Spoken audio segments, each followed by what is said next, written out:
বনের হরিণ আমার রাসূলকে চিনেছে এবং পাহাড় পর্বত পর্যন্ত আমার রাসূলকে চিনেছেন।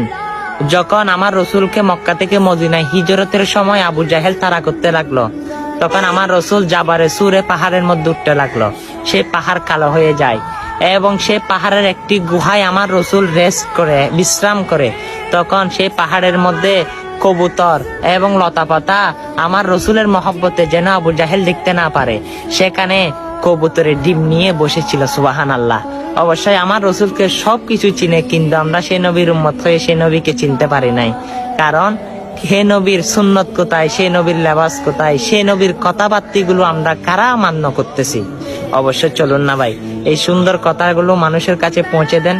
কারণ মানুষ শুনে আমার রাসূলের ঈমানী জজবা তাদের অন্তরে পোষণ করবে, আমার রাসূলের সুন্নতগুলো ধরে রাখতে পারবে। ভিডিওটা শেয়ার করে দিয়েন। আমিন।